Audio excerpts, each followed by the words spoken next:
السلام عليكم ورحمة الله تعالى وبركاته. كسو دواد صاحبي الموقع عصب هدي أتكو عصب تاجنا لك سبسكرايب ينوصر هدي أتورين اللي جوجتنا موقعك لايك صار إن اللايك صارتو حويان ديري قلن بإنو نقونيسا أديقون وحكا ديبو ميسو مركا بخيل إن اللايك صارتو واتهي عاو موقعكينا وحقو سيار دانكا يو تكنولوجيغا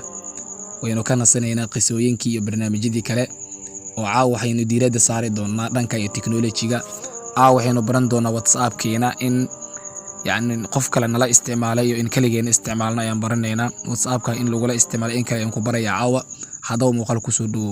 hadii aad ahayd mid ka shakisan WhatsApp-kiisa in lala isticmaalo in kale waxa weeyaan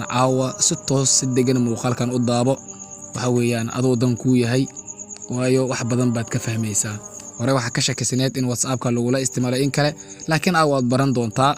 in WhatsApp-ka qof kula isticmaalo in kale waa tahay ku soo dhawaad saaxiib muuqaalka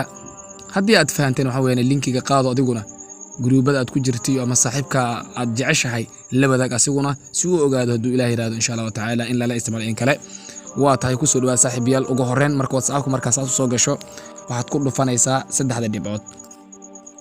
waayahay halkan waxa ku soo saaray option badan kadib waxa ka dooranaysaa qaybta saddexaad meesha ay ku qorantay linkeed halkaas ay ku dhufanaysaa sidaan ay kugu soo muuqanaysaa markaad ku dhufato haddana waxa ii sheegay WhatsApp-ka in la ila isticmaalin hadii WhatsApp-ka la ila isticmaali lahaa oo iwaanka la isticmaal halkan ay igu soo muuqan lahaa oo waan arki lahaa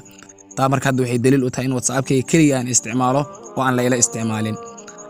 adiguna halkan ku dhufo kadib fiiri hadii halkan ibaana kaaga soo muuqdaan WhatsApp-ka waa lagu la isticmaalaaye ibaanadaas iska saar hadii laakiin halkan ibr ay tahay noocan ay tahay waxa weeyaan id kula isticmaasho malahan oo WhatsApp-kaaga kaligaaga ayaa isticmaalo marka waxa weeyaan haduu Ilaahay raado WhatsApp-kaaga kaligaaga isticmaalo waa wadan kartaa marka WhatsApp-kaaga ama laakiin hadii ibaana kale kaaga soo muuqdaan waxa weeyaan WhatsApp-ka waa lagu la isticmaalaaye ka gaaro qofkaas ibaanadaas kula isticmaalaan ka saar aad oo maasintiin saaxiibayaal muuqaalkeen intaas ayuu quseeyaa muuqaalka like sar hadii aad like sartay aad ba u mahadsantahay mahadsanid waayahay aad ba maasintiin muuqaalkeenu halkaas ayuu ku egyahay